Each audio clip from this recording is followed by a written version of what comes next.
Love, love, love an upgraded self-repair. You want to make the rank and file combats of the act less painful? Self-repair plus is the way. I really like a second machine learning quite a lot, especially with Bega Prep, enabling us to make sure we have huge hands containing a myriad of both attacks and block. And the machine learnings are good at that. Yes. Spire? Hello? Right half of the Spire not invited today, apparently. Maybe later? Interesting Act 1 here. If upgrading cards is your definition of interesting, you can do that 5 times this act, in addition to bopping off potentially 2 elites. Well, that's a relatively safe overall path. Always good. Shops, nowhere to be found. No how, no way. The earliest shop is here. And it's on a pathway that we're not taking, so no shops until Act 2, which is always fine by me. Anything we can do with Niao's Lament here? Not... We could, in theory, get this first elite for free, actually, but we would need 3 events to not be a combat, and that's like 50-50 odds. Tried forcing Infinite on Defect and won 3/4 of your first runs. 2 piques your interest. It does indeed, but what if I could get an empty cage in replacement for this cracked core and not lose 18 health? What then? Oh, it's a Slaver's Collar. During boss elite combats, gain an energy at the start of your turn. That's pretty good too. There's also a potential 3 elite route if we're feeling confident. We can actually make the decision at this chest after we look at the relic. We can go for 2 more elites and 2 more fires, or 3 more fires and the burning elite. I really love that optionality. It's all dependent on gearing up for this first elite, but that too is optional. Defect has so many infinites. Some really creative ones too. My favorite is the rebounding a 0-cost headbutt with unceasing top. Or a 0-cost... Rebounding or 0-cost rebound with unceasing top, excuse me. And just playing rebound over and over and over again. It's the best thing. Not dual casting there, just in case on the redraw we draw the... Oh, yeah. In case we draw the dual cast again before the zap, the second time. Can lead to a dead draw if that happens. Really happy with a Flex Potion. Do we pick up a draw card, knowing that in elite combats we'll be able to use it? Or do I pick up this Go for the Eyes to improve our output right away? Go for the Eyes is going to make our next 2 combats quite a bit easier. Whereas I think Cool-Headed and Skim are really more of those mid to late game cards. Definitely the sorts of things that can help you go infinite, though.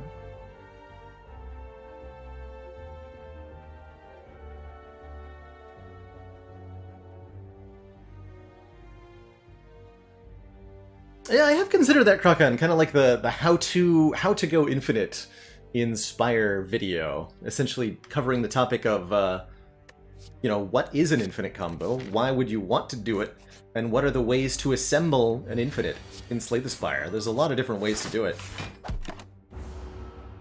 And some are quite a bit better / easier than others.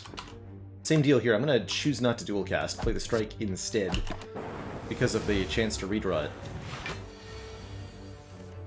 Oh, look at Go for the Eyes popping off here, by the way. Full block all day, every day. Is this a 0 damage Jawworm fight with Slaver's Collar? It is. That takes skill. Oh man. How about a Tempest? That's a good way to turn our energy surplus in elite fights into lots of damage output. And it's the kind of skill that you don't mind playing against Gremlin Knob, neither.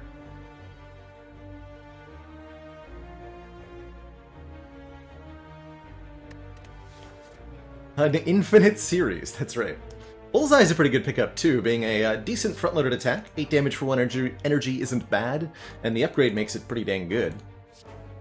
And it makes our orbs hit harder, not that we have any. We should get the orbs. I'm really liking this Tempest as a result. Fighting Slime Boss? Yeah, this will also be very good against Slime Boss. Question is, do we go heavy on the combats? It's a little bit risky with the Slaver's Collar. Those are some powerful combats we could end up in. We could instead opt for events.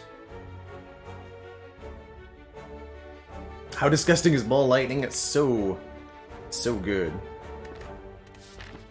I mean, we could always rest before that first elite, and looks like we're not going to get a lot of card rewards in the second half, although I'm also not going to get a lot of events, period. It's a tough choice here.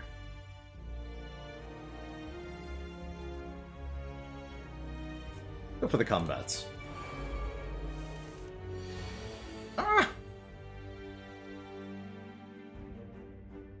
Alright, well, with Jawworm going perfectly, this kind of was inevitable, right? And I barely even save any hit points by using the potion here. Alright, we'll just go defend, strike, strike, take our damage.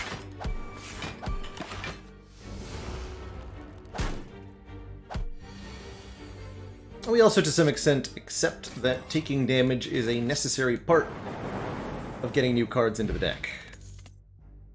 For example, Sunder or Equilibrium, both extremely awesome picks here in the early game. I love the retain of Equilibrium, especially with Go for the Eyes and the block value it provides. I love the raw damage output of the Sunder. And I think going into 2 hard pool combats, actually a tough choice. We probably need the Sunder as insurance against all sorts of things, really. It could fail us if we draw it turn 1 in the wrong combat, but I think in general just having that way to pick off a low health enemy, yeah, case in point. Failing us if we draw it turn 1 here. I would much rather have drawn Equilibrium. Oh well. That's the way it goes sometimes.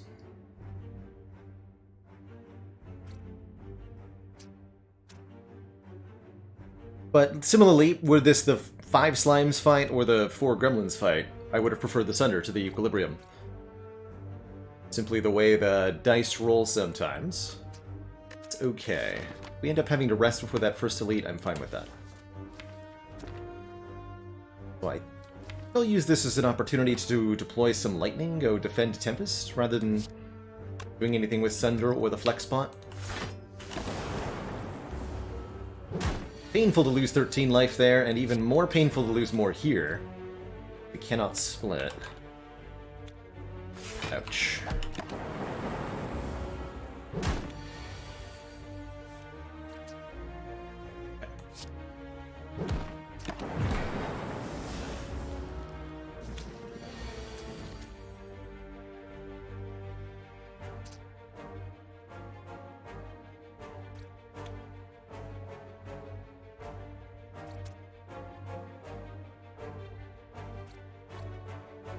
Wait.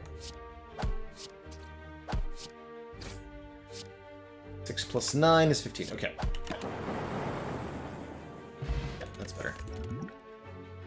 Hey, good block card. I'm really all about this auto shields right now. Some decent energy-dense block would help a lot here.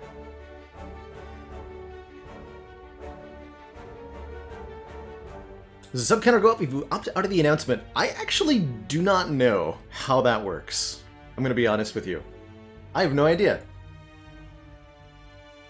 If you opt out of the announcement, it counts somewhere for something, and I still get all the benefits. But I don't know how, like, the goal will track it.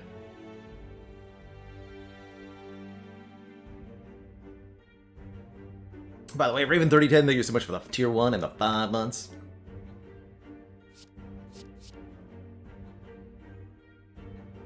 And yes, that is indeed since yesterday. It's not a bad Hello World either. Had I taken the Equilibrium before, I'd actually genuinely be tempted by double Go for the Eyes, but I would take Hello World here if we had picked up Equilibrium on the previous floor. Now that we have both the block card and the attack card, I think we'll be fine.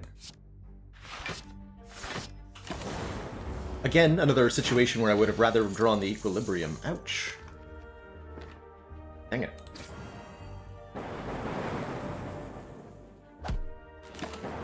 Those are some tough opening encounters, man.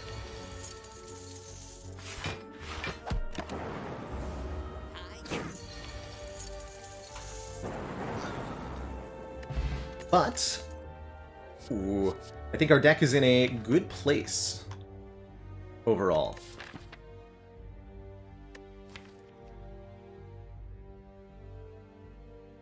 I'm like genuinely tempted to just upgrade Sunder going into this first elite. I am gonna rest though. Chill definitely helps with the block, particularly against the 3 sentries. Pretty good supplement to our block otherwise. I really like this as a card. The Skim is genuinely tempting too, going into fights where we'll have 4 energy. But no thank you.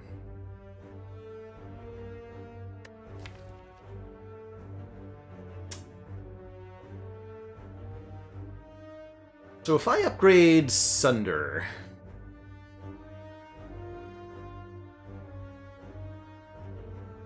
double Skim and remove 2? And what are we doing with that? Playing Go for the Eyes over and over again? Probably. Hey Apnea, oh yeah, the Ladder Streak will be back very, very soon indeed.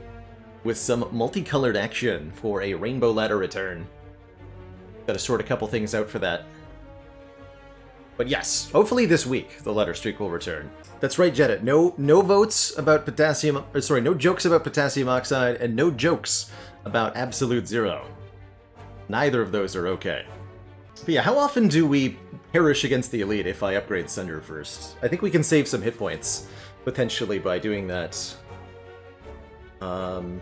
Between Go for the Eyes and Auto Shields. Like, how often do we fail to kill Gremlin Knob by turn 3? That's the real question. We definitely have bad turn 1s, right? Where we draw Dual Cast, Ascender's Bane, Go for the Eyes, Auto Shield, Defend, or something horrible like that. There's definitely room for a bad draw to kill us. But I feel like that's significantly reduced if we upgrade Sunder for +8 damage, right? We're much more likely to not die. I have 2 potions. I feel like I can get away with the upgrade here. And then we rest at the fire, and that'll put us into a stronger position going forward. And if we get sentries or Lagavulin, we might really appreciate that upgrade on the Sunder. So, can I survive Lagavulin with 23 HP? That's the other question. I think so. Between the chill and the auto shields, I think so. It's gonna be really close, though. Maybe a 10% chance we die here? Okay, it is Knob. We drew Sunder and Zap turn 1. That feels like a good roll to me. Want the Zap in front to be dual casted and the chill behind. Bonk. Hey, Flurfeek. I quite liked Legend of Keepers from what I played of it. Feels like a really good take on the sort of dungeon defense. Similar to Dungeon Lords or Dungeon Keeper. The games it's trying to reference with the theme and title, I'm sure. I think it's a little bit slower paced, so I'm not likely to stream a whole lot of it. But I really enjoyed finding, you know, the different relic artifacts you can get, trying out different enemies, different units. Seems like there's a decent number of ways to win in that. That's right, the Legend of the Spiky Boys. Alright, we gotta do some math here, unfortunately. We need to know if we have to use the Flex Potion here. We're not guaranteed to get 2 attacks in hand next turn. I should have done that math before I used the Go for the Eyes. Bad on me there for playing that card already. But let's first do math with Tempest. If I play Tempest, we evoke 2 Lightning Orbs for 16 damage, and we end with 3 Lightning Orbs. So we do 16 plus 9 this turn, plus... Let's see what our options are next turn. So that's 16 plus 9, 25. Which means we have to do 26 more damage next turn in order to win. And we're going to evaluate the worst case scenario. In the event of Strike, Strike, Dual Cast, we easily kill, no problem. But what if just Strike, Dual Cast, or what if just Strike, Strike?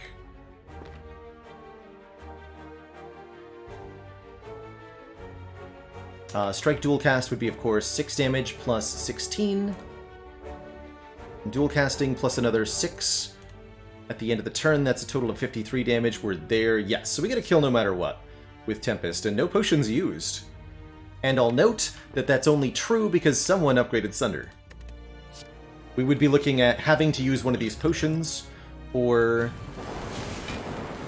having to survive another round of combat had I rested. We do indeed fail to draw the strike here. Verify. 6 plus 6, yes. Easy, clean kill. Nice. Get ourselves a kunai. Play 3 attacks in 1 turn to gain a point of dexterity. Love that with Go for the Eyes. That'll encourage me to take 0-cost attacks like FTL or a hologram. Both very excellent cards here. I think right now we want the immediate power of this FTL more than we want the hologram. But I will be taking the next hologram I see. I'll definitely take Regen Potion over Thorn's Pot here. Cool, that worked out really well. Now we can... In fact, I don't even think we need to rest necessarily now that I got this Regen Potion. Which raises the next question now. Well, we look at the relic first. That's right, we look at the relic first. Do I rest? Dang it. Surely 35 HP is enough to survive.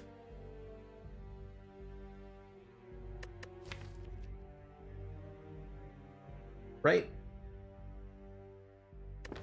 Really?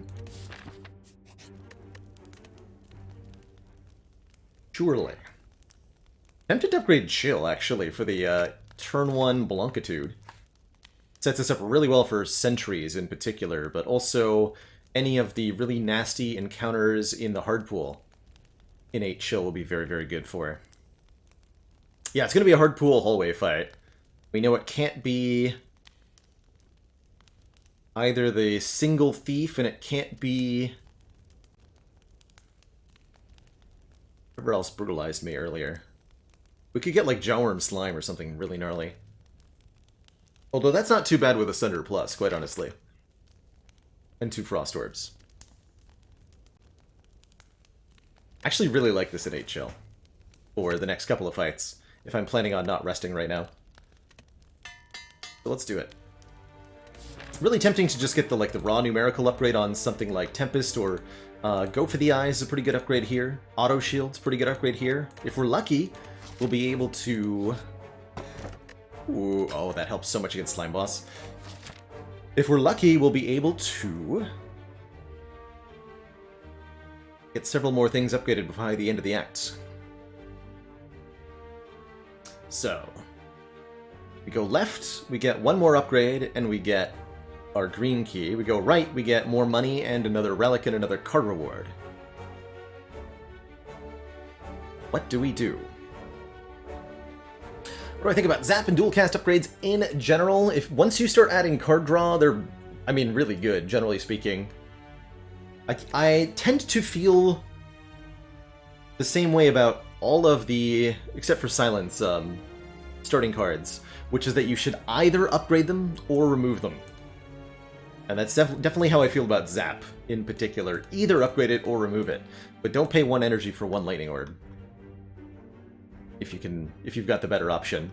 Now, that said, I'll probably preferentially upgrade this Tempest for the same effect. 1 extra Lightning Orb or 1 extra energy, whatever you want to look at it. The non-exhausting nature of the Zap compared to the Tempest, that doesn't really factor into my calculations. Don't feel like I'm going to redraw that Zap very often. Not with the kind of decks I'm building anyway. Now, if I'm going at like 10 cards with 2 skims, yeah, upgrading Zap is crazy good. Crazy, crazy good.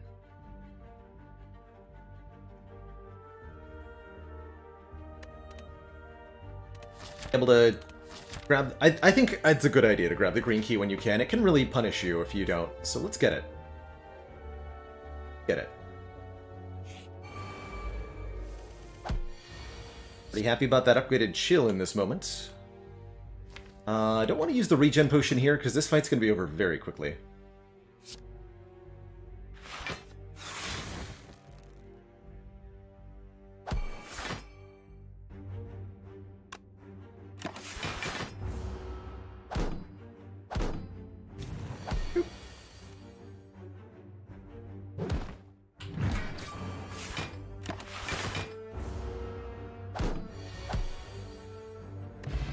Do unfortunately get a new potion dropped, though. Oh man, whoa, whoa, cool options here. Machine learning is one of my favorite ways to get card draw, and I really like it with the kunai here. So that's probably going to happen.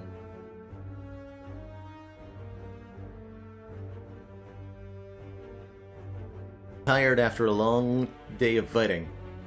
Machine leaning. Look at that. 2 potions. This is almost a situation where I'm willing to upgrade machine leaning to be on turn 1 to go with our 8/8 shield block. I think what I'm going to do is upgrade auto shields, of all things. I think taking this path also means we get to don't have to rest one time, which we might have to do otherwise. Stuff. No matter which elite this is, it's going to be good for us.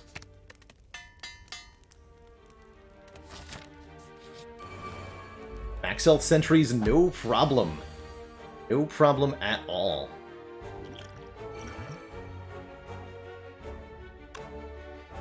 +6, not a KO. We could kill outright with the flex pot. Feels a little unnecessary, though.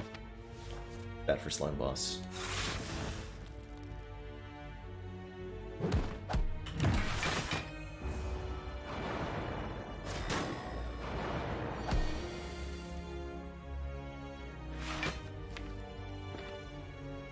Frost Orbs, thank you very much.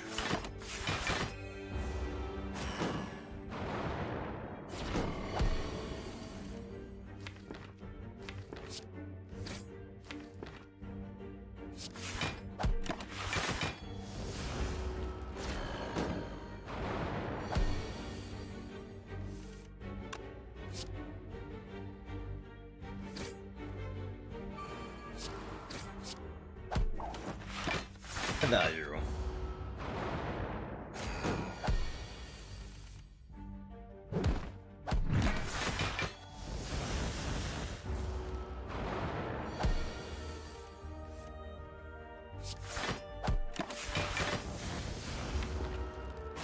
Actually better to play Tempest there.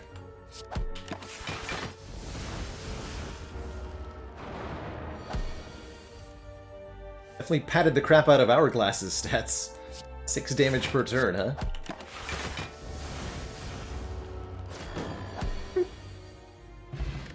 A Frozen Egg. Whenever we add a power card to the deck, it is upgraded. There's the Equilibrium we passed on earlier. I really like it here to round out our blocking game, but I also like a Claw with a Kunai just fine. Not a bad Compulder either. Not a great one, but not a bad one.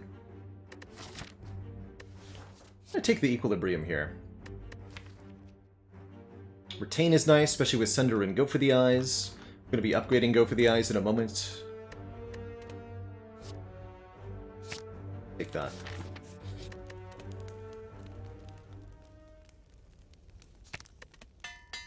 I might upgrade Zap or Dual Cast next. Considering it. Innate Chill coming in clutch again.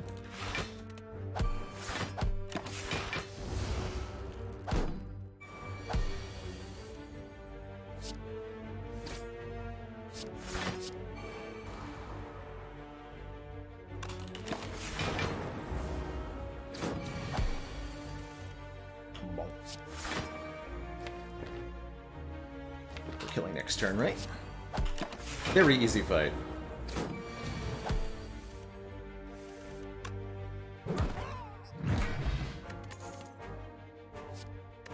Okay. Well, I feel a little bit bad for taking the Equilibrium. I'm not going to pass on a Gleege. Am I, though? Maybe I take the Beam Cell here, actually. So, Glacier is, of course, a very, very good block card, but the problem is that, 1, we already have Frost Orbs in play on turn 1, and 2, we're a little heavy on block now that we've taken this Equilibrium. The Beam Cell, conversely, pairs really well with Sunder, notably especially well with Equilibrium, and pairs nicely with our Kunai. I think I'm going to take this Beam Cell.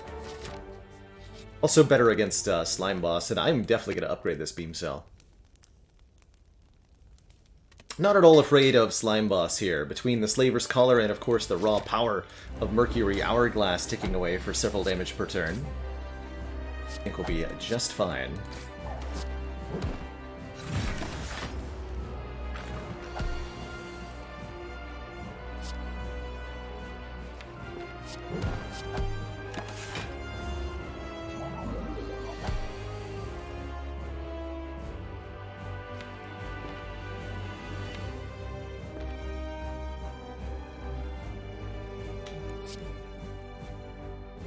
I'd call a great split. Contemplating the block route here. We can go dual cast, defend, defend, block for most of this. Next turn we get to Equilibrium Machine Learning. Actually, next turn we would split. Equilibrium Machine Learning, zap, get rid of Ascender's Bane. I think that's worth spending the hit points on.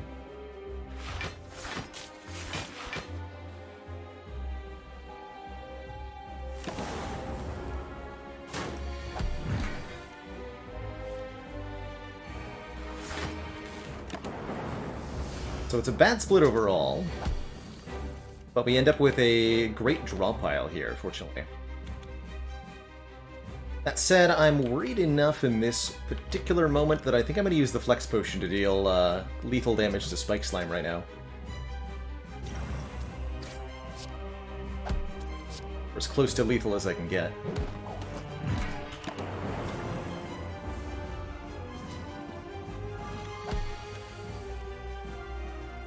With the decks we had and our good block cards in the draw pile, I wanted to make sure we didn't get Frail added to us.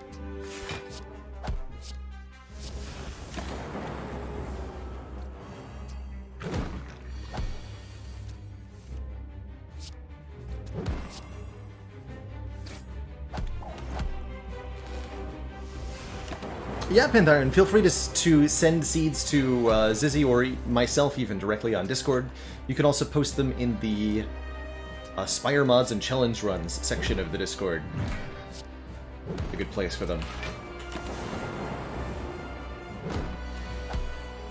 If you come across a particularly wild, unusual, or rare seed, or challenging seed even, I'm quite interested in those as a general rule.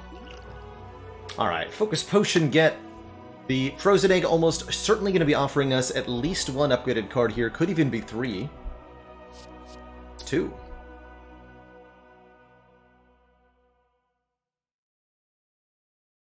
Machine Learning Plus for more card draw. Is this a double Machine Learning kind of deck? It could be. It's an interesting way for Defect to get their card draw, and I'm not opposed, honestly.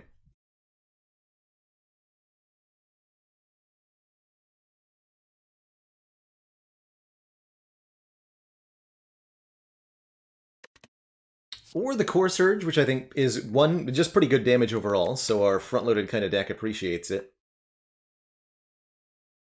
I don't think I like this Creative AI that much here. Creative AI is slow and steady scaling, but we already have that because we have a Kunai. And this Kunai can create all the kinds of scaling we want. Give me a second Machine Learning, and this deck will already beat Champ, for example, which is one of the major things the Creative AI would let us do. Or we'll already beat Bronze Automaton, because we'll be consistently able to generate a Kunai proc and then block for tons with our 4 energy and tons of card draw.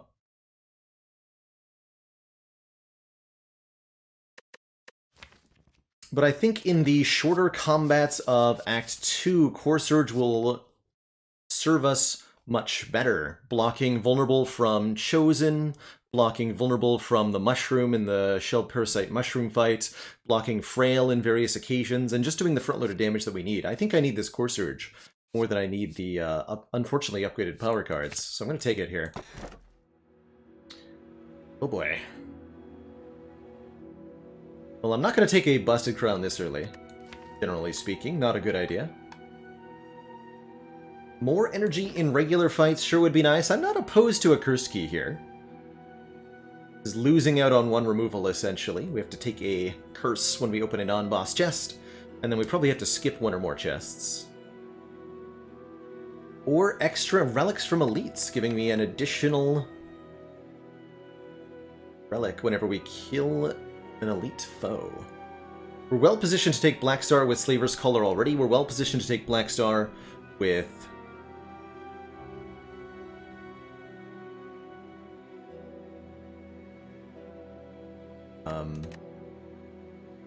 yeah. And I think our deck matches up quite well against the combats of Act 2 in such a way that I'm not too worried about those fights. I'm going to take this Black Star. We will want to go event heavy this act, if we can make that a thing. Oh yeah, but yeah, we can. Absolutely we can. Got some very nice pathing options. It's like our max elites is going to be 3, and I'm down for that. We can go combat, event, combat, shop before that first elite. That feels pretty good. And then our first, as long as we don't get a random combat, and that might well happen. If we don't get a random combat, we won't face a hard pool fight until right before the champ. Event heavy because regular combats of Act 2 are going to be very, very threatening to this deck. Since we only get 3 energy in them, we're essentially going into those fights with 0 boss relics. So we're very, very afraid of those fights. Like, Snake Plant will eviscerate me, probably. Do we maybe miss out on one event to be able to look at 2 shops? Gives me higher odds of finding something I care about. Yeah, let's look at the bonus store. Also lowers our chance of getting a unnecessary combat. Oh, what a beautiful turn 1. This is mathematically perfect. A kunai proc for the 1 block we didn't have otherwise.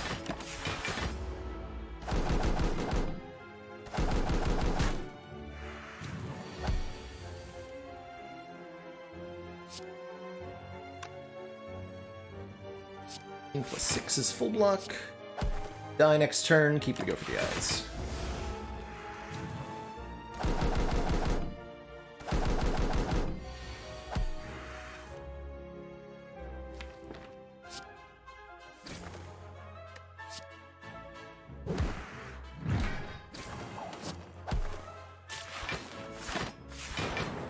Cool, very, very smooth first fight. 0 damage taken, with no boss relics, essentially. Feels good.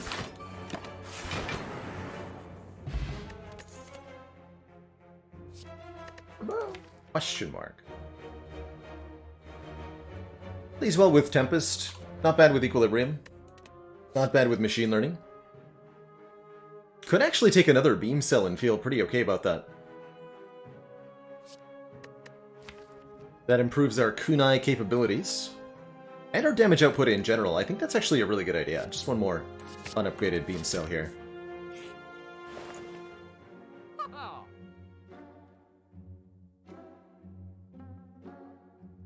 There's the shop we wanted. Excellent stuff here. Love, love, love the bag of prep. For 2 more cards on turn 1. Love, love, love an upgraded self-repair, healing us 10 per combat, potentially. You want to make the rank and file combats of the act less painful? Self-repair plus is the way.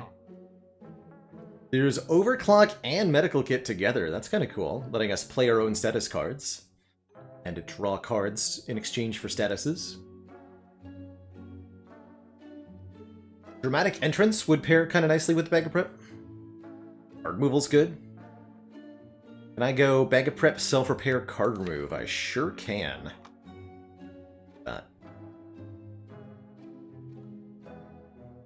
You know, chat, I kind of think I'm about to remove Zap here. Because Zap, unlike both the Strikes and the Defends, don't play with the kunai.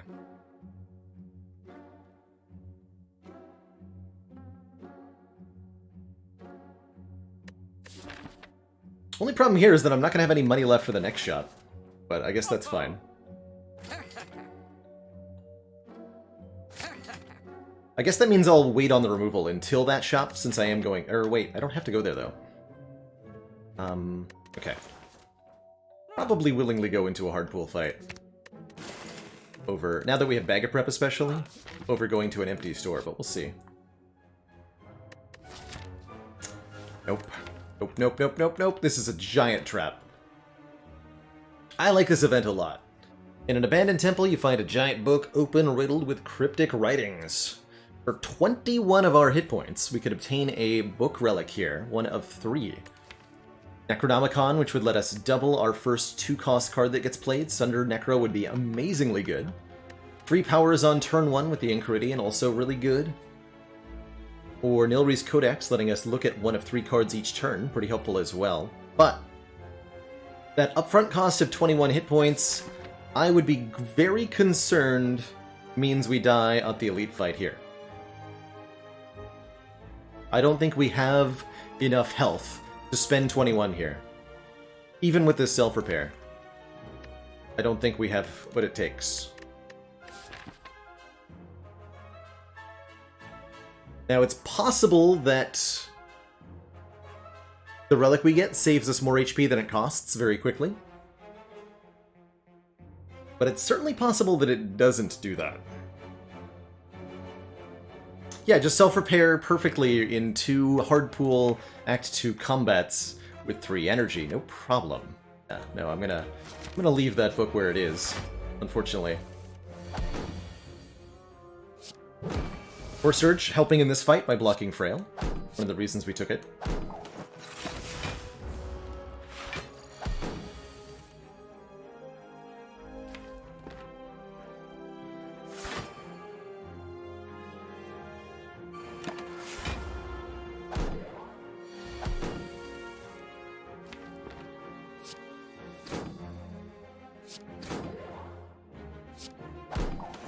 Proc.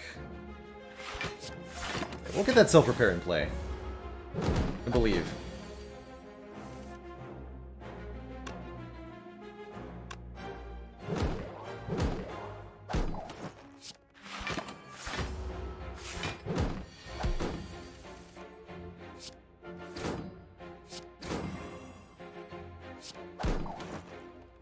Look at this deck go, by the way. Wow.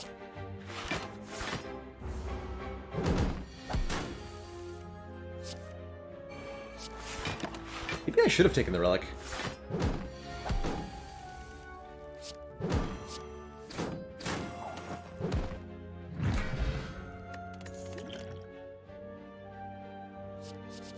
Bruh. I mean, probably the defrag to start, especially with Chill Plus. Oh, we have an Auto Shields Plus. We don't want to loop. That'll turn off our Auto Shields. Okay, I'll take another combat. Now we're in great shape here. And these 2 shouldn't be too hard. These chumps. Greetings, chumps. Prepare your deaths.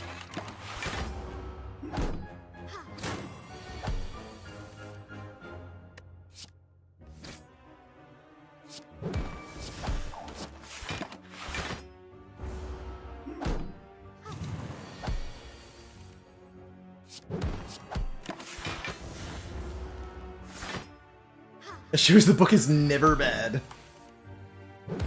Not once. Not ever. Ever. Although this turn is a little spicy. It's not like we have any spare hit points, so we'd still be down the full 21.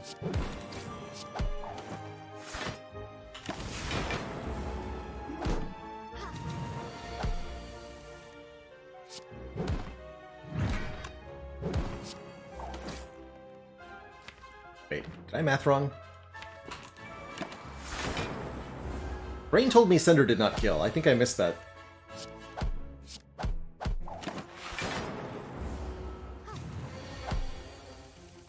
Might have missed that they were vulnerable.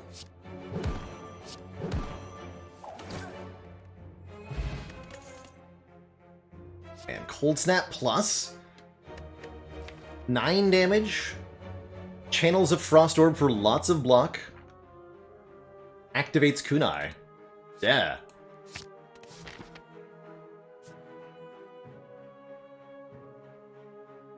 Okay, on to our first elite. We're almost in perfect shape here. I could have saved 1 hit point, looks like. Or in the world where I took the book, I could have saved the full 5. But I didn't take the book. Foolish, foolish, I know.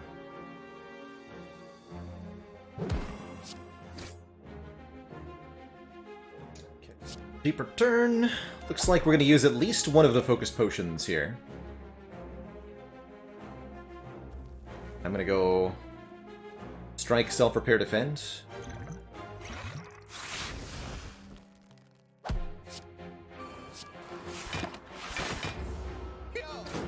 And we're in kill range with Sunder here. Draw it, and if we don't, then we'll be a bit sad.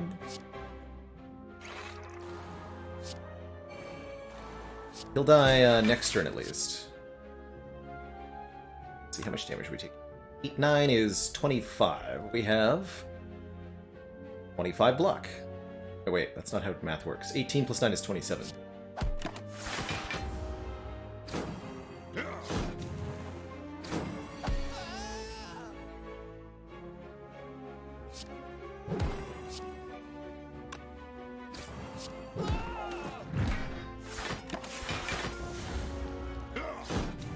Honestly, this has been a much smoother Act 2 than I expected.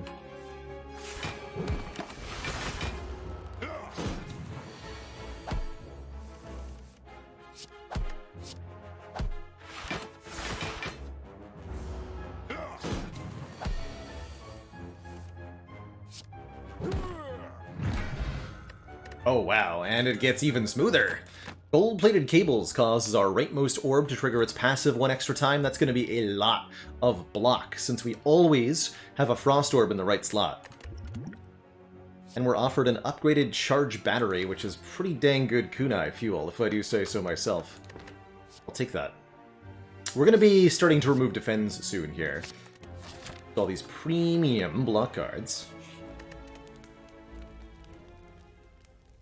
I think it might be time to upgrade machine learning. That on turn 1, please. I want to go 2 more elites here. Give me relics!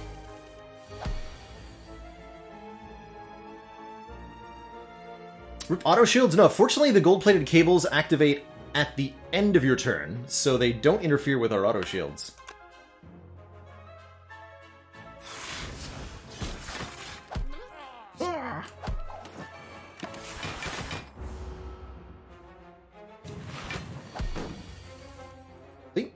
Auto shield still works. Good stuff. But first, hold on. Give me a kunai proc. Blonk. 2, 4, 6. We save 2 HP. Thanks to the cables this turn. Kunai consistently going off almost every turn. That's great. Vulnerable uptime is really good with these 2 beam cells. I love where this deck is at. Really do. Let's put this back in the draw pile. Okay, we are going to get attacked next turn. Do not like this. And we got made frail. Donk.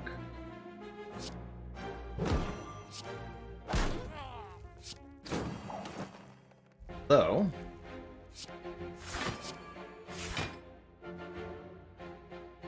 let's see, plus 16, 16 plus 16, 32, full block, easy.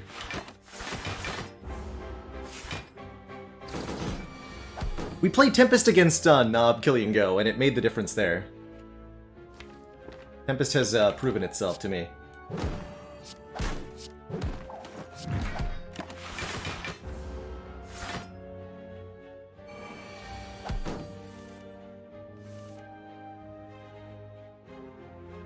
Tempest has proven worthy.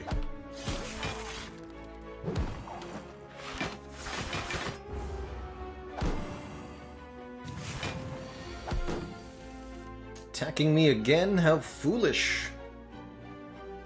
Though it looks like I should have gone for the kill here. Not draw or asunder. Well, we won't take much here.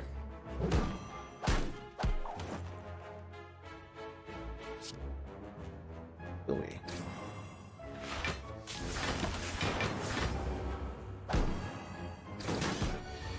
That's a bit more than not much.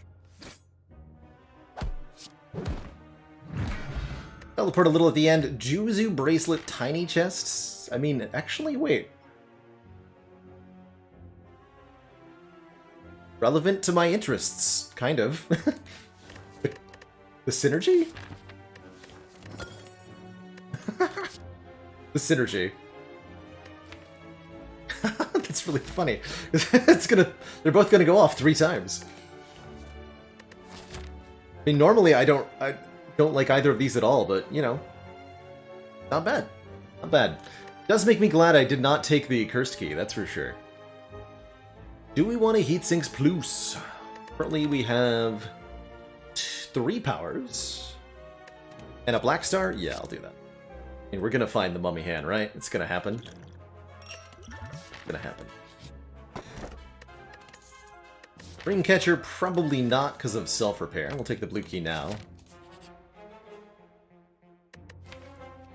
This deck is already block heavy. I don't think we need to do more of it. I like the apparitions, generally speaking, in a deck where you don't have a block plan. And this deck do have a block plan. Say no.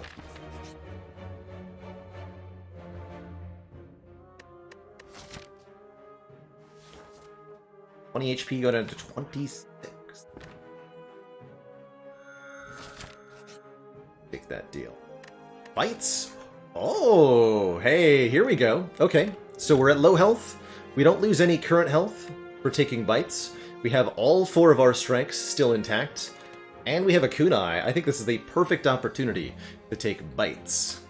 Remove all strikes, receive 5 bites, lose 23 max HP.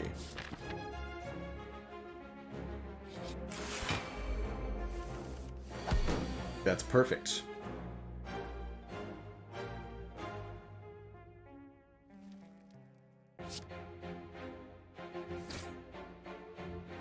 Oh, Heatsinks on turn 1. Kill, frag, Cold Snap, defend? Feels correct. We can get a lot of health back in this fight if I'm diligent here.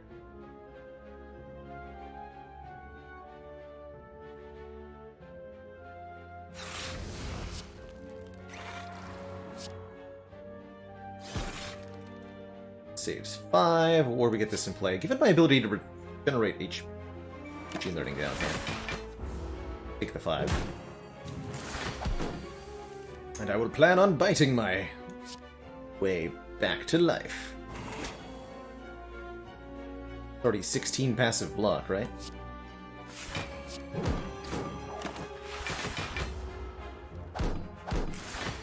The rat makes you vulnerable when you kill the Moxie, so to have killed the rat on turn 1 would have meant the avocado did 10 more damage to me. I try not to do deliberately playing the beam cell last there. I want to keep this avocado alive long enough to heal off of it. But I also wanted the kunai proc that turn.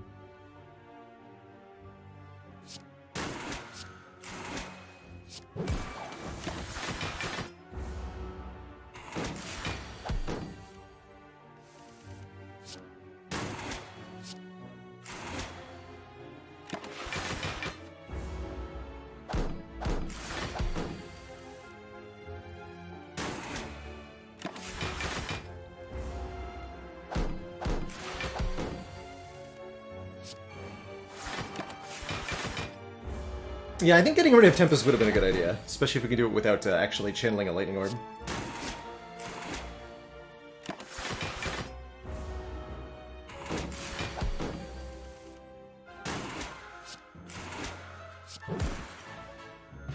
And just like that, we're back to full HP from... where were we before? 26? Not bad. Not bad. I don't think we want to consume. Actually, it's not bad with the gold-plated cables, but it's not upgraded. We have to draw it multiple times? I don't think so. Book of Stabbing. Hello, hello, Mr. Book. I see you've opted for the use the big hit on turn 1 plan, which is usually pretty gnarly.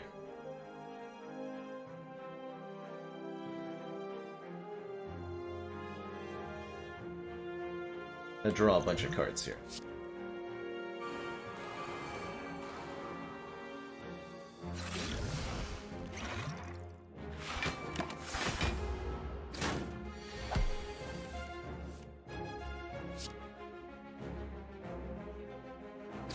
Damage plan? You're thinking further ahead than I am. You're talking about a damage plan.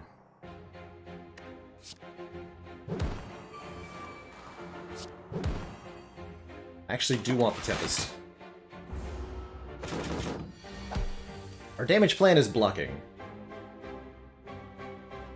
More accurately.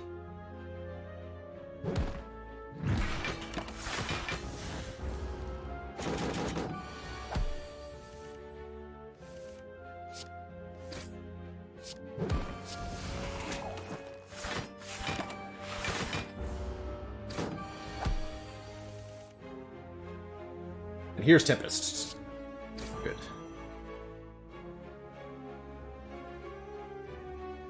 Books for 2, we still have a Frost Orb in front. Perfect. Actually, would this kill?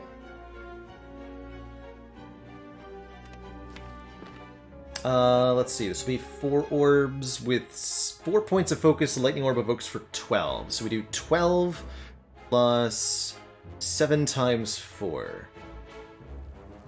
Yes.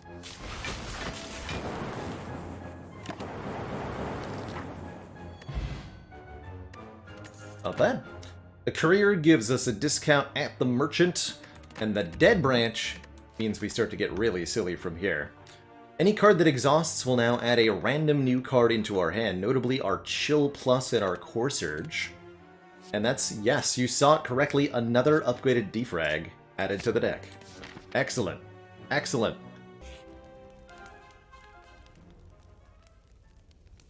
Dog says you've been watching through some mist streams and just hit the Runic Dome ladder.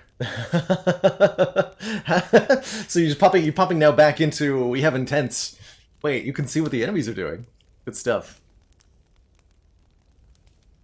I am not married, Bootsing's cat. And Slippy Toad, since your username reminds me of some quality times spent on the franchise long ago. How does Falco wake Fox up in the morning? With some Star Knocks.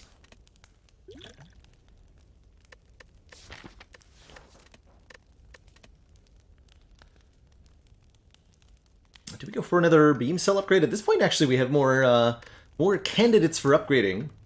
Or rather, we have more upgrades than we need, and there's not a lot of good candidates left. We could go for an upgrade on Tempest, maybe. We could go for an upgrade on Dual Cast, maybe. I don't think it's worth ever upgrading any of these bites. Upgraded bites are good, but upgrading bites is bad. Kind of weird how that works. We could go for more block on the Equilibrium. Honestly, I think what I'm going to do is recall. This means that we get our upgrade next act instead of now. And that allows us to get more opportunities for good card upgrades into the deck. Assuming they're not all automatically upgraded by the Frozen Egg. Alright, so the plan for Champ is Kunai scaling. That's the plan. Oh, and Creative AI scaling, apparently. Well, that makes my life easier, huh? Thanks, Dead Branch. Alright, do I play that? Or do I go... I think I'm gonna go Machine Learning, Frag, Charge Battery to start. You're not gonna hit him there. Not gonna play attacks unless they get me a Kunai proc. Like so.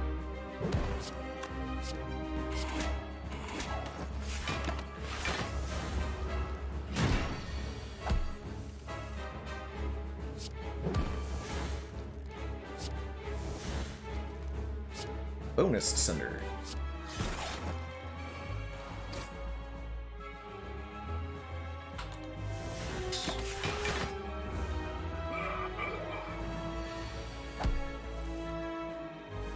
there's our first metallicize.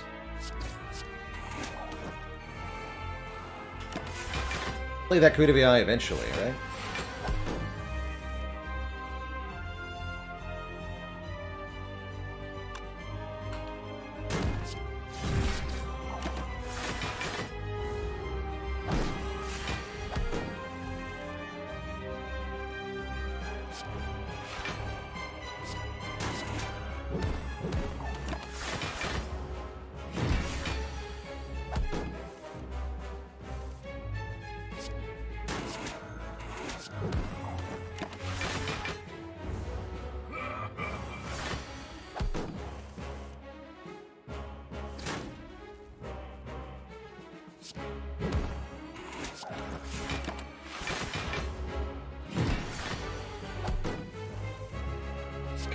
Could have played that a long time ago, but here we are.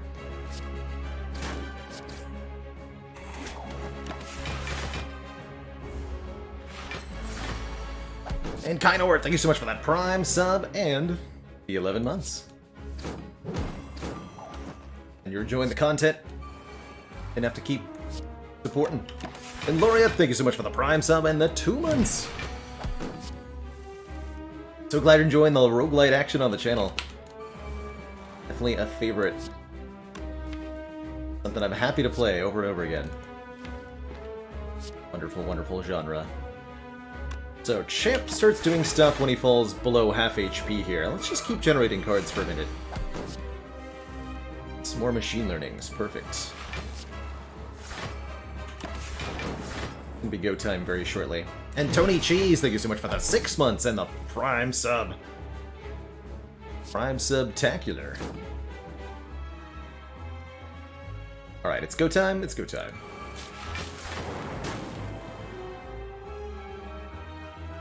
Bringing Champ below half health on this turn means that we won't be vulnerable for the execute turn.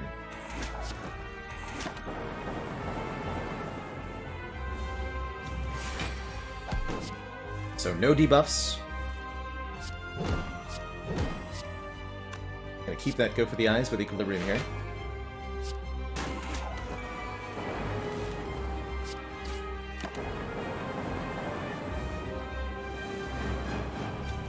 You've done it now! Die, he says, doing 26 by 2 damage. Oh no, shame our shields just blocks for pretty much all of that already. Unfortunate, Mr. Champ.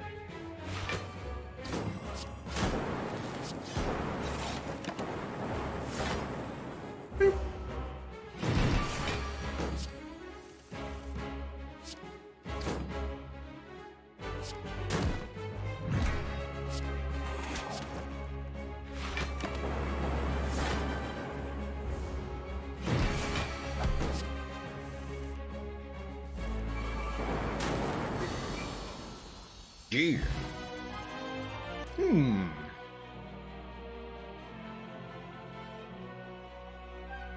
Is Frozen Egg a good relic? That's my question. I believe French is mandatory in most... It depends on the particular school. Most of my schooling was done in the US, but I did spend a little bit of time in Canada, and I do believe that included a bit of French lessons. What's better than one machine learning and one buffer, right? Is that the answer?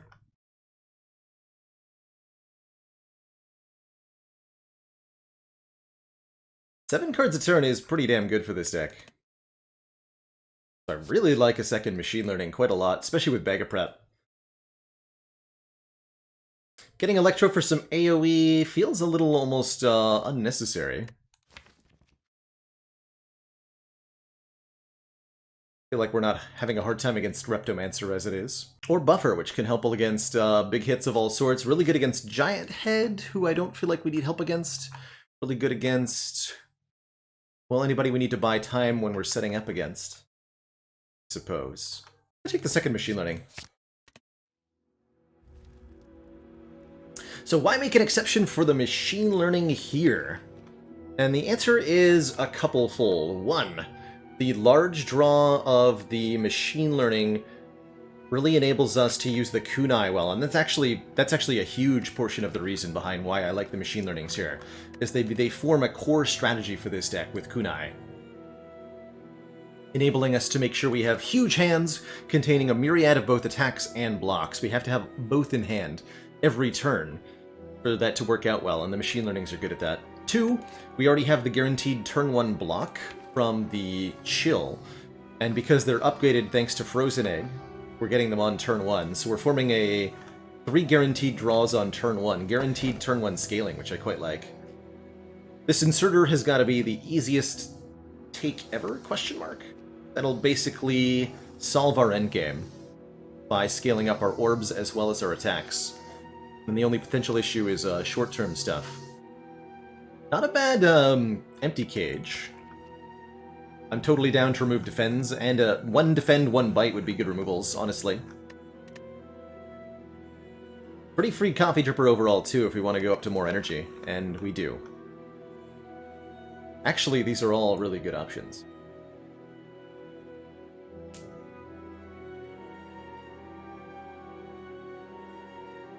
So, inserter generating more orb slots. Each orb slot is currently worth 6 block. Or some damage, depending on if I go Tempest. Otherwise, Coffee Dripper, 1 more card per turn means more kunai procs, more attacks played.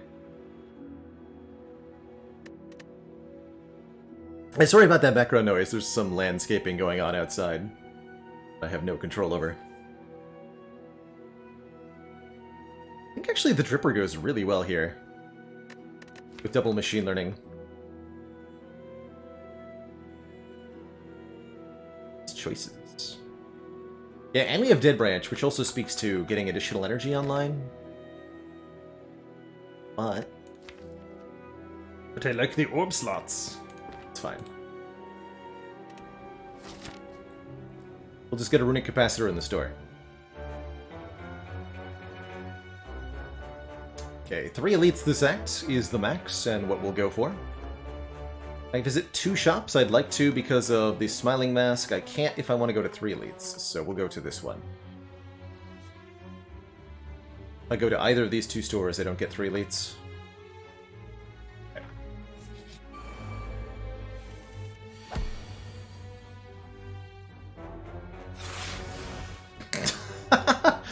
Is it going to do that every time? It's an amazing Dead Branch. Just turn Chill into creative AI. Easy. Easy.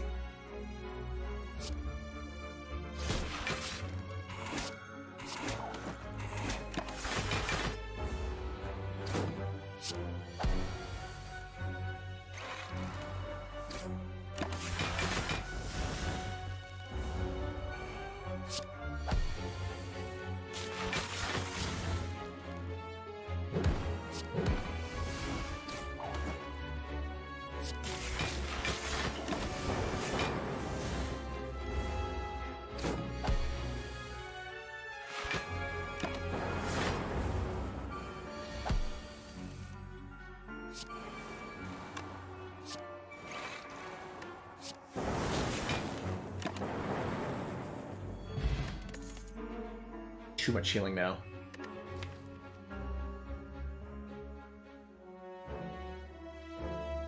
Can't tell if stack is going to be amazing or not. I think it is. I'll take. This is our last block card. I'm just start removing them.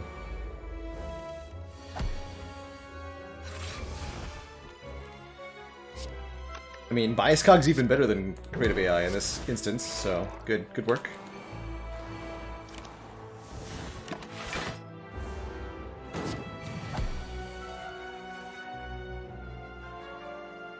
Veltir. I'll take that as a compliment.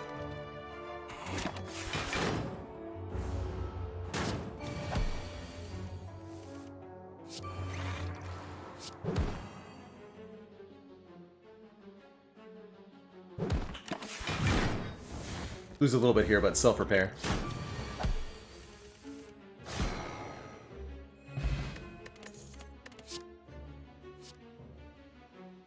Why pick others? I mean, because ultimately, very good is still something that you can improve on. And we're going to need more than very good block to be able to survive the heart attacks. We'll need exceptional luck. Ooh, I love this Gambler's Brood.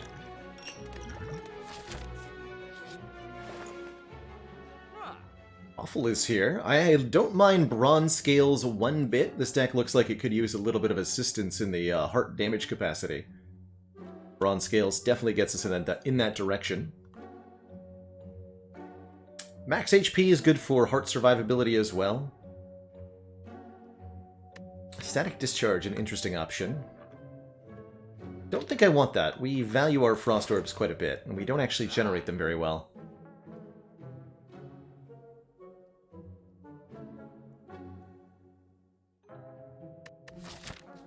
We're gonna get a relic on the next floor? That's exciting. I actually want this dual cap.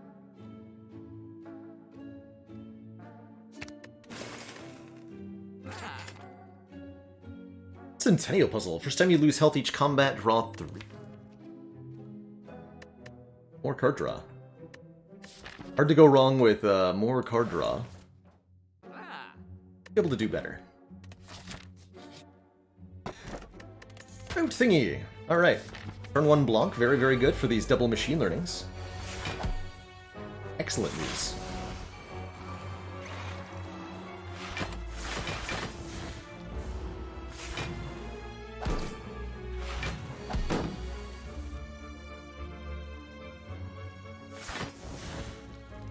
How's it going, Rice?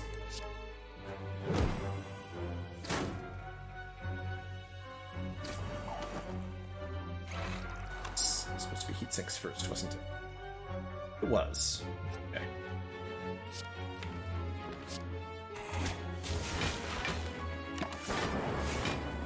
Not like I don't have healing.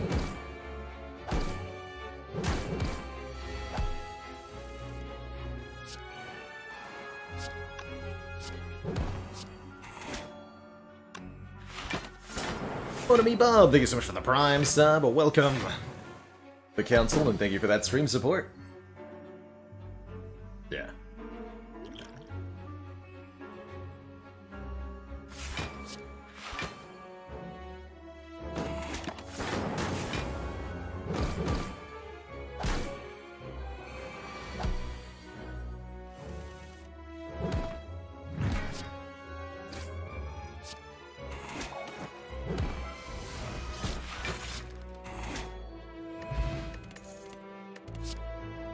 There's defrag number 3. Definitely take that. Right, boss. Awaken 1 should not be a problem for this deck. Oh, that's a good question, Woken Obi. So, the reason that Artifact is the name of the status effect that protects the players, I think dates back to the early access days of the game. This was originally a property you found only on construct-type enemies, and the status effect Artifact describes the property of the creature that possesses it. It's a property inherent in this game to construct-like or artifact-like creatures, and it wasn't until several patches after the introduction of this status effect that it became something the player could get their hands on with the card Panacea or with Core Surge. When they made it a status available to the player, they didn't change the name, and I thought it doesn't really make any sense because of that, but that's where we're at these days. Exactly, the Sentries, the Bronze Automaton, Donu and Deka, the Spire Spear, and the Spire Shield. Only enemies that are kind of mechanical in nature have the artifact property. And yeah, Defect themselves, actually, it does make sense, right? This Flex Pot? No.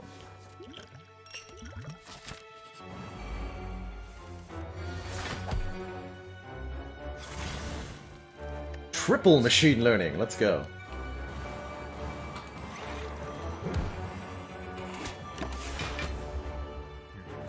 My favorite kind of defect scaling.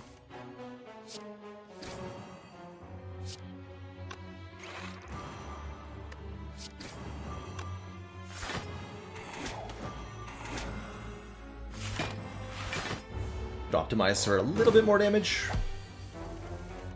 here and there. Just working on getting all of the powers out of the deck for the moment, so that we can focus on kunai procs once the big attacks begin.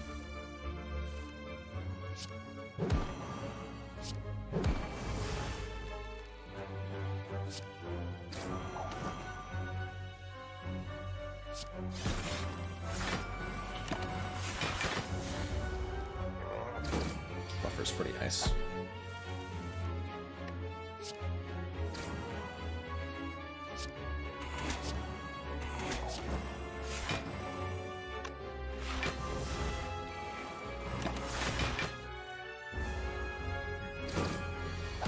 It's weird, I want to play the attacks first because of kunai, but I also want to play them last because of slow.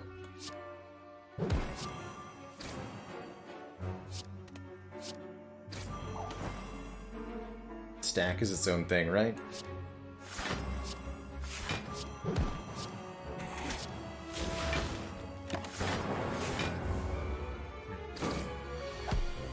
You can see here that our defense is stellar, exactly where it needs to be. Offense, still waiting on the offense.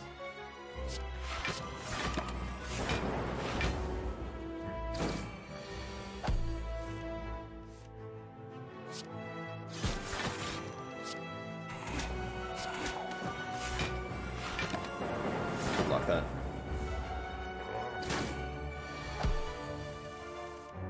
That exclamation point rules old? Yes, that is a really old rules command. Let me deactivate that.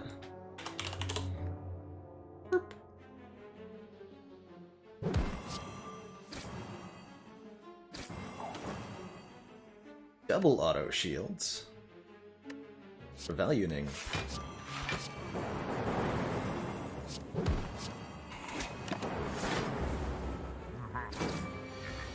Are you still here? I want your mummy hand, giant head. That's why. Ooh. Nunchaku, every time we play 10 attacks gives us an energy. Duvu Doll rewards us with 1 point of strength per person in the deck, currently 1. Could get more Electro. I'm honestly all about this Cold Snap Plus, hilariously. One more Frost Orb generating thing, and we'll definitely take this duplication.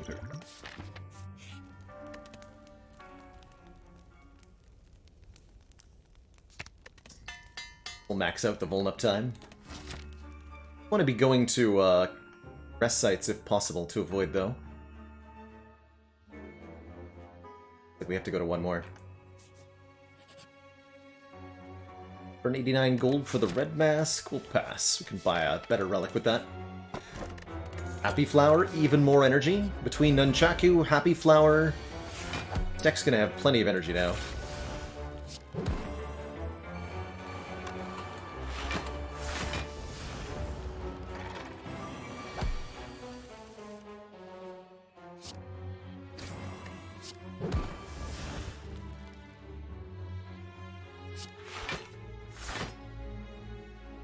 Taking one? Could have played better order. Lots of little order mistakes in this run. There's so many different layers of optimization to do a lot of the time. But none of them matter, right? We're at full HP and we're going to continue to be that way basically no matter what I do.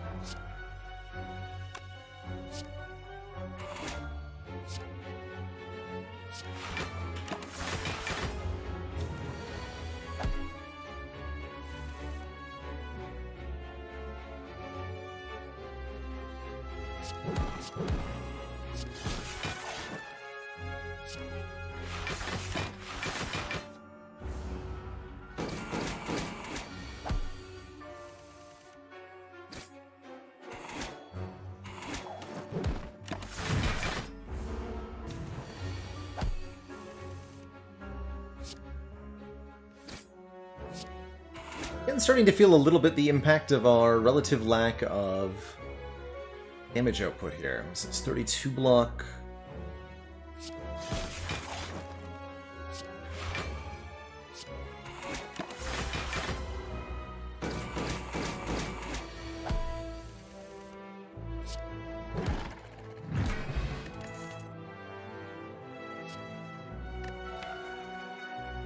Is that our answer to damage?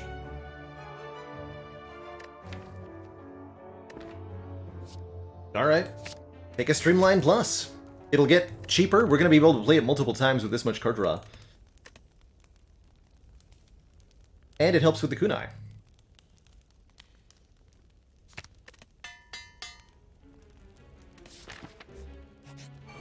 And then we're going to fight a Shuriken, and it's all going to be irrelevant.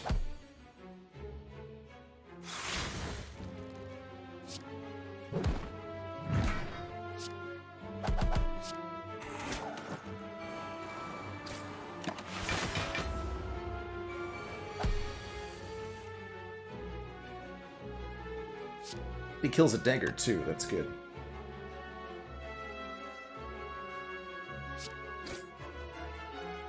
Well, +8, meanwhile, does not.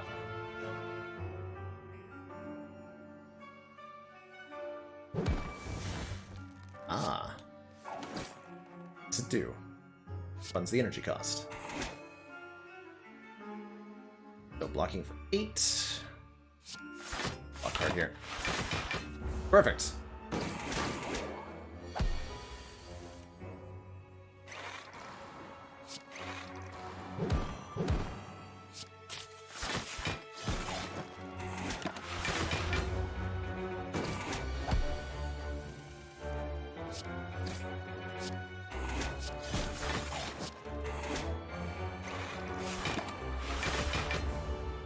This is why I didn't take Electrodynamics, because I figured we would be pretty good in this fight already. I'm a bit worried about the Spire Spear and Spire Shield fight, though.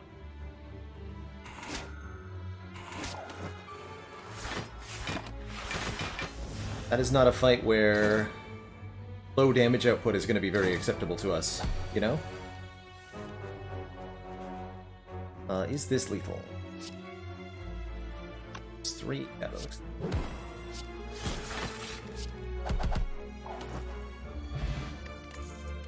Echo. First attack each combat deals 8 more damage.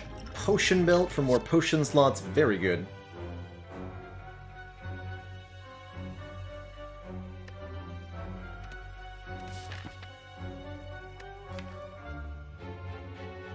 I don't want a claw. Not a lone singular claw. It's like a beam cell that doesn't do vulnerable on its own. So no.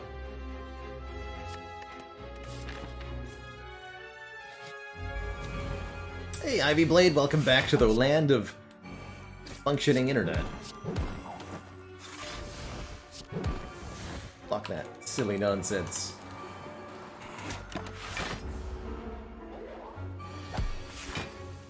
Deactivate my auto shields. I kinda knew that was gonna happen. Funny. See that coming a mile away.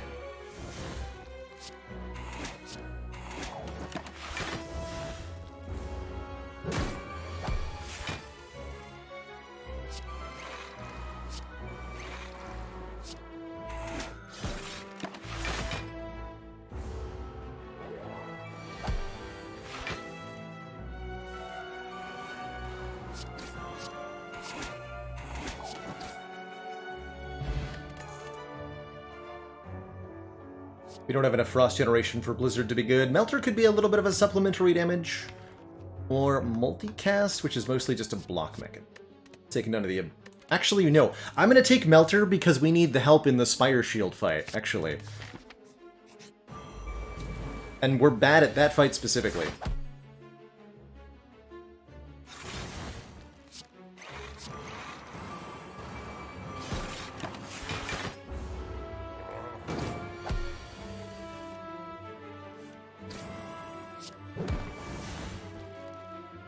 Or Dead Branch could just make it.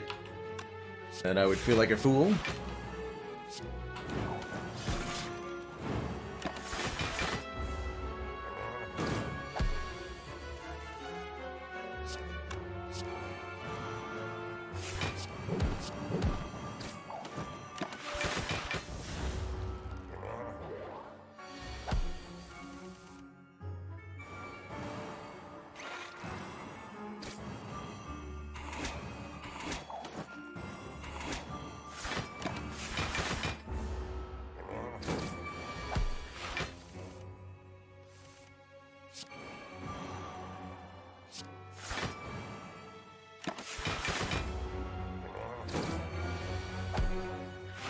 Who's still here?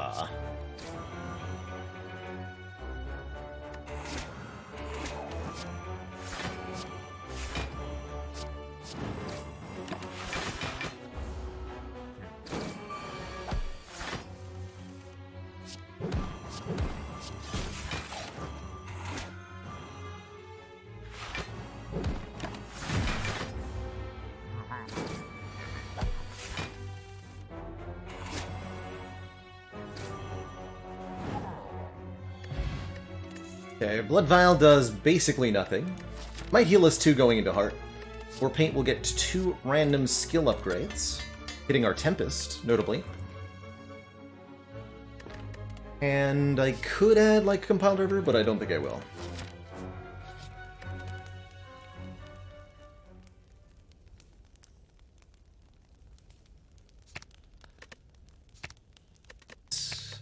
Actually, the +4 on the Core Surge will make it easier to defeat Spire Spear and Spire Shield. So we'll take that front-loaded damage. But basically, we ran out of good upgrades there. Good sign. Deck has a lot of powers, which could make Awaken 1 a bit of a challenge, but I think in general the Kunai makes Awaken 1 very easy to defeat overall. This boss does gain 2 strength per power we play.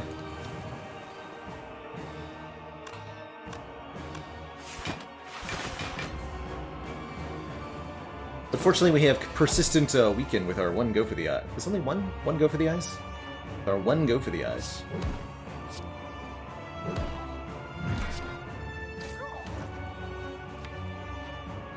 Heat sinks, it'll be a lot of card draw. I think it's worth it.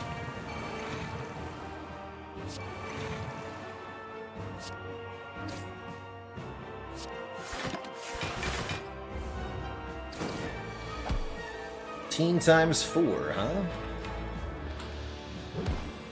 Very well.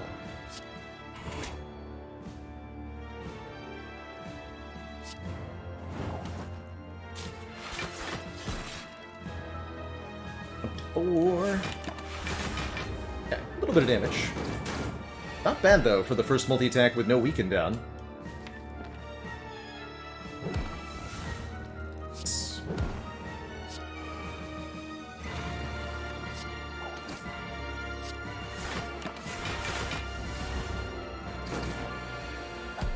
And at this point, they're not going to gain any more strength, whereas we will continue to gain dex. So this will work in our favor. Very, very good. Oh, you can't actually see him. Hold on. Shrink down a little.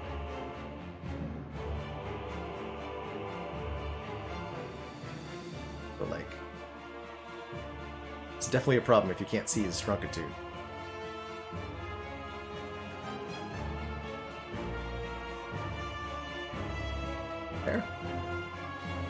It's slightly better. I'll still block statuses of some kind.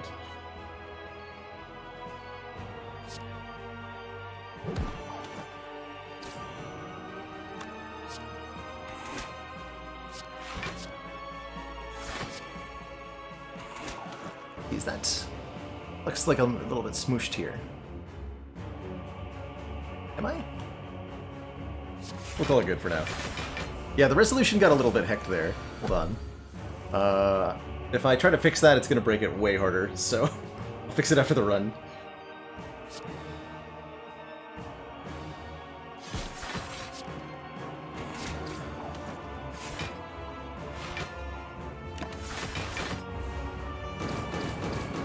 Baalorlord.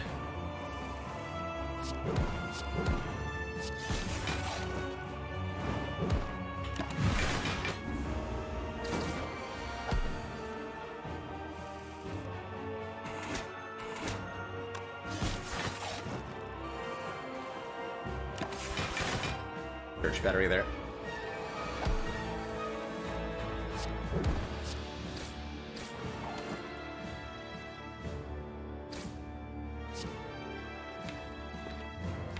We ever actually need this Tempest?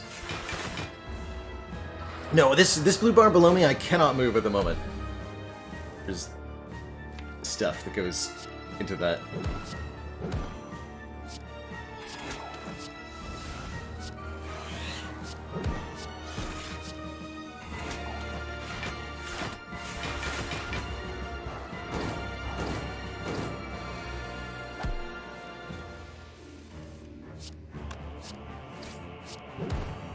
But noted about blocking enemy statuses.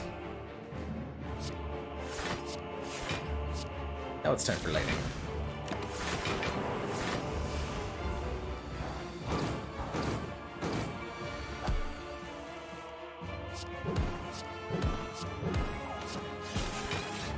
"19 block defense."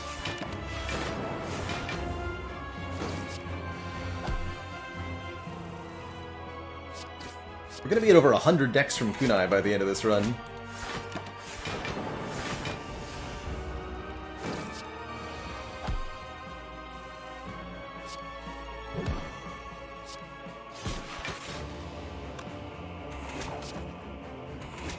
GG.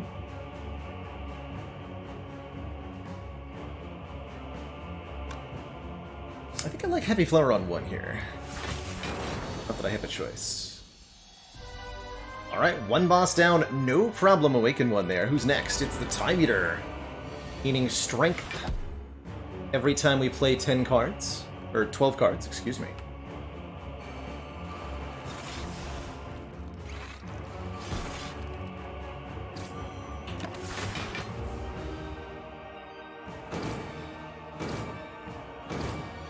To be relatively conservative with our card plays here. We do want to get a kunai proc here and there.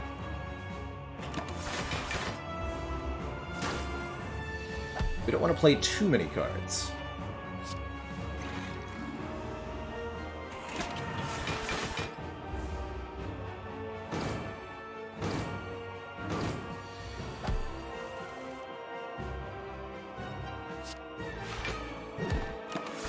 Slowly work down the Time Slug's health here.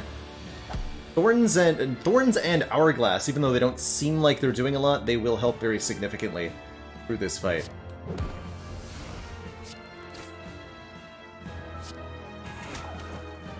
Let's just get some powers out of the deck here.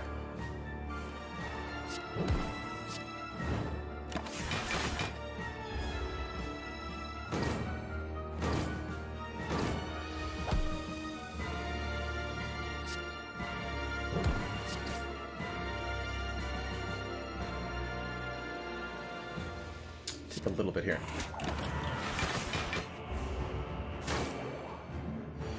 Well, within acceptable parameters.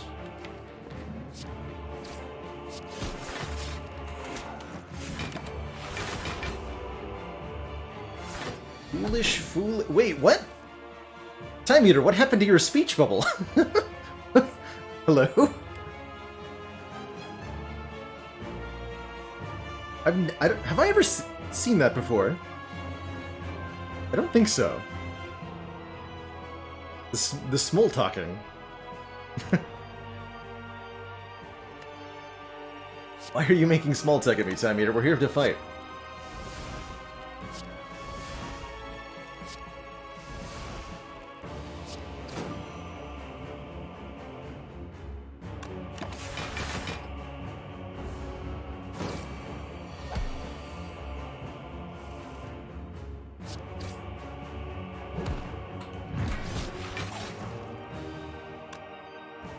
Orb time? No.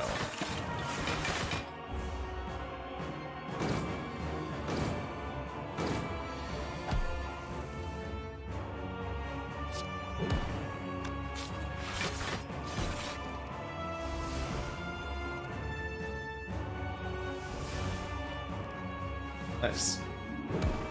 Shame I can't play the bias there.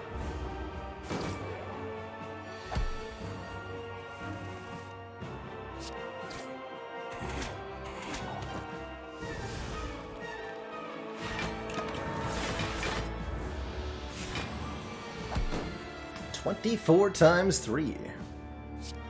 A big number.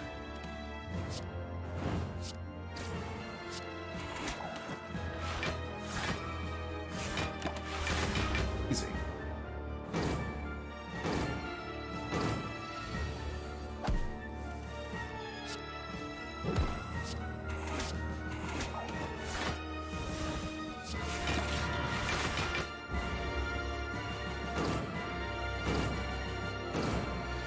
250 damage already from scales here.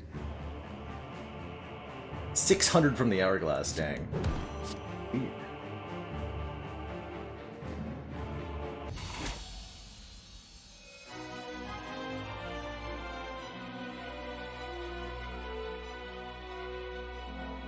There. Unstretch myself. It's a bit better. Two thump, a deep pulsing dread can be felt throughout the room. Is this the heart of the spire, the source of these kunai procs?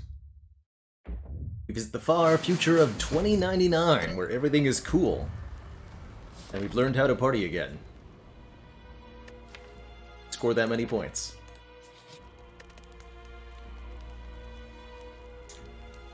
Well, this is a sad set of upgrades, I gotta say. I guess we'll upgrade the dual cast for the energy reduction. None of these others are worth a whole lot. It's +1 damage on the attacks, or upgrade a defend.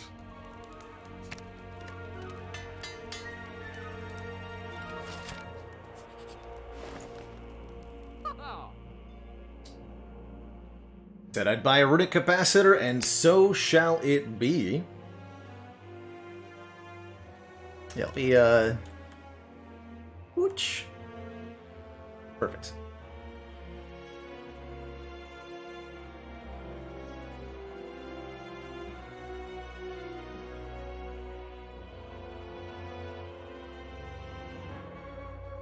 Data Disc gives us a focus, Runic Capacitor gives us more orb slots, there's also some really good potions here, including a second duplication potion. Not upset by a fire potion, actually. Bomb could be a legitimately good source of damage here, too. I'm not even kidding, that's a pretty good bomb. Bomb does more damage than Sunder does. But I think getting our orbs up does the best. Let's see, that's 157 gold, so we'll have enough for a potion. Perfect. Maybe I can, like, double Sunder on Spire Shield? Be fine. But... Alright, that'll have to be good. I'm sure it will be. We're excellently configured here. Although it's going to be a little difficult to actually take advantage of these orb slots, I think, most of the time.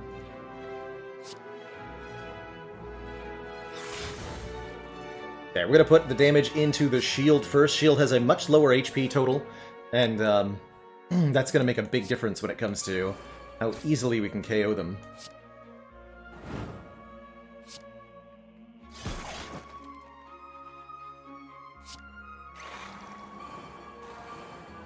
Oh, and Nunchaku got in there too. Good. Chomp.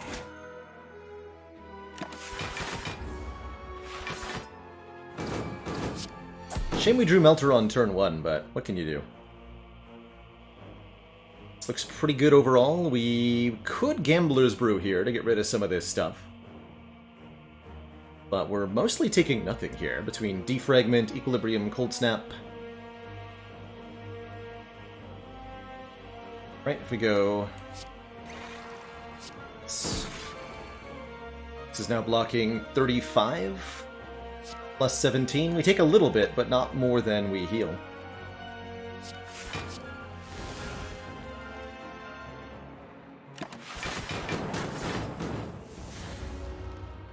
Blizzard actually relevant. Amazing. Alright, here's the $1,000,000 question. Can I kill the Spire Shield this turn?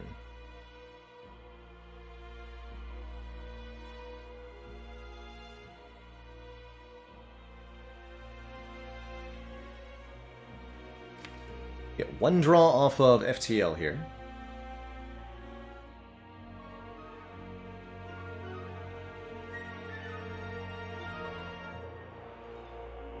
Blizzard currently doing 9.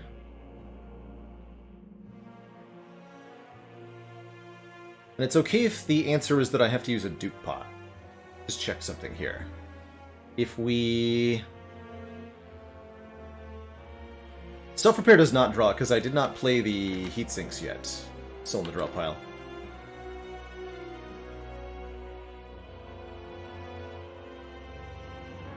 Let's see, so 6 plus 5 is 11, 16, 32,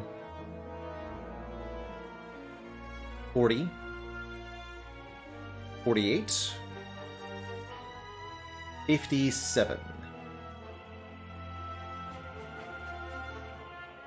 Okay. So Duke Pod on Beam Cell will get us there. I'm cool for that. Let's do FTL first. If I draw Beam Cell, then we're there. Actually, was that good enough? Vulnerable on its own won't do it because of 2 artifact. We can't actually apply the vulnerable. Let's redo the math real quick. 6 energy, 1, 2, 3. Yeah, I can play all this. That's enough, right? 8 times 3, 24. 40. Oh yeah, that's plenty.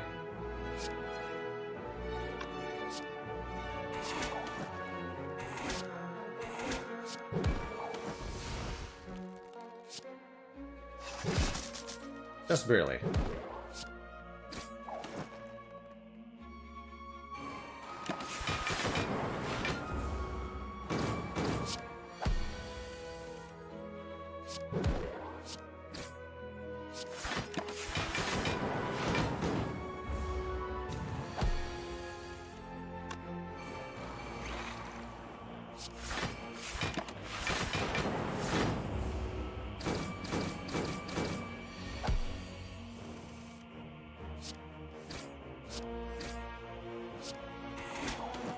I want to kill next turn here. Set up Happy Flower to 1. So we get the extra energy on the first attacking turn of the heart.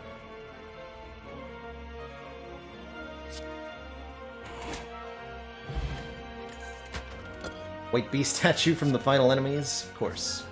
We do get Orichalcum, giving us additional block if we end our turn without any. That could be relevant. Don't feel like I need a turbo or rebound or charge battery here.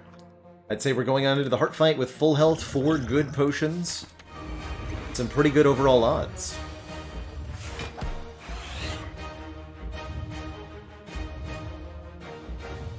So, duplication potions. Probably happening on the defrags. Could even happen on a cold snap just because we have a hard time actually deploying the orbs. I also consider duping one of our machine learnings here.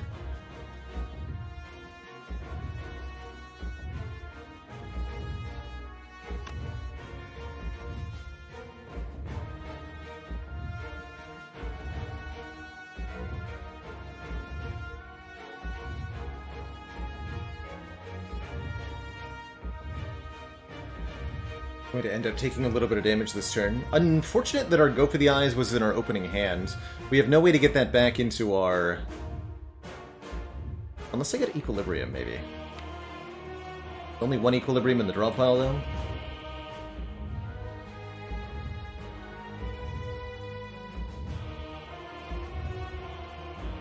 Tough.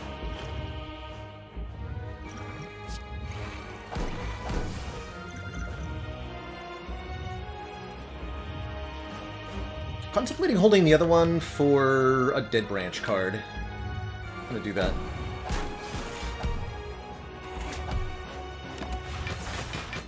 Currently, Orichalcum has generated block, not that it was relevant.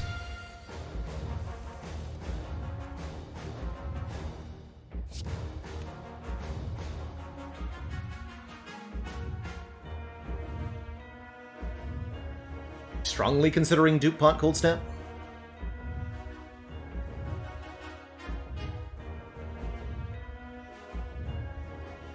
Regret does play itself, yeah. We could also, of course, Gambling Brew this.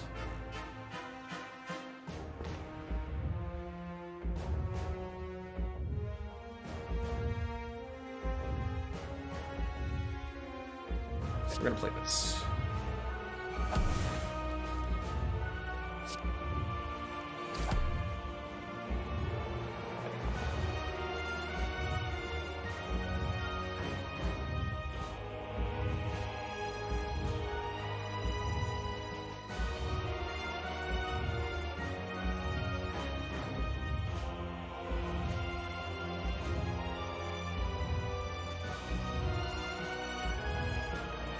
Yeah, only 5 extra right now, but 7 every turn. Yeah, and it's gonna be every turn.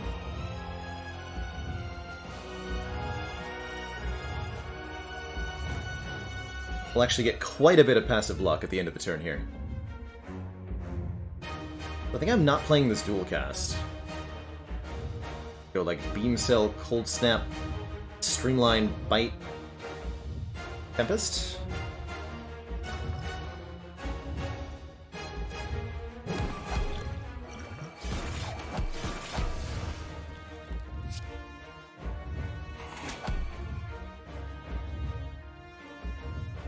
And then we block for, like, genuinely 40, and Orichalcum gets in real value. Good job, Orichalcum.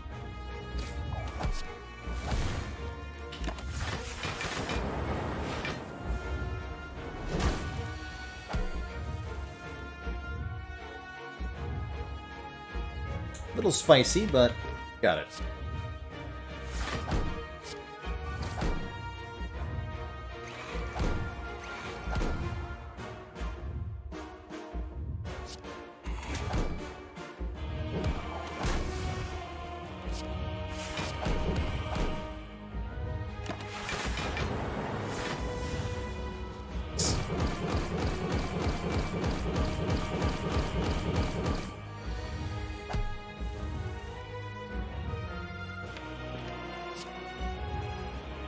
Hold on to this, although it is definitely tempting to drop a Sunder here. Let's go Equilibrium, Defrag, just get the...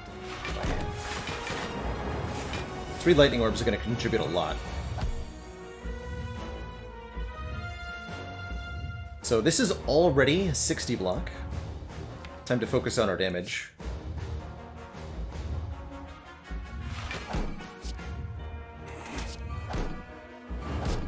Thanks to that artifact, able to do that without losing any focus.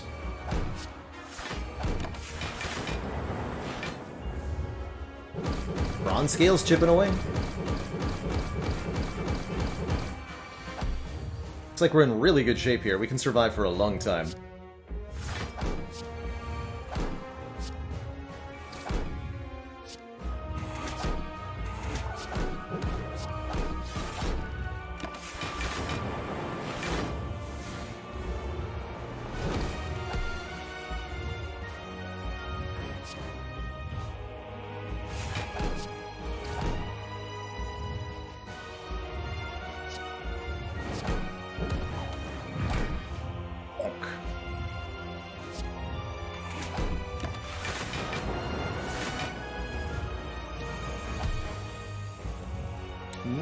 Damage incoming, no prob.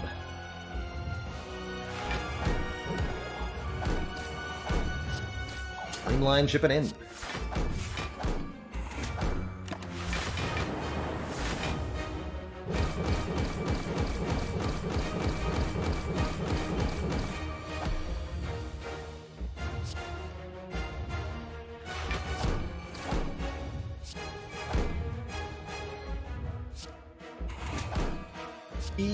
GG. GG, everyone. Hey everyone. Thanks so much for watching. Did you know that I'm live 5 days a week on Twitch? Come join us to watch me live, ask questions, or chill with the community. Click the link in the description below to follow and be notified when I'm live. And while you're down there, make like a sandwich and sub to this channel for more fresh Baylor content. Ta-ta for now.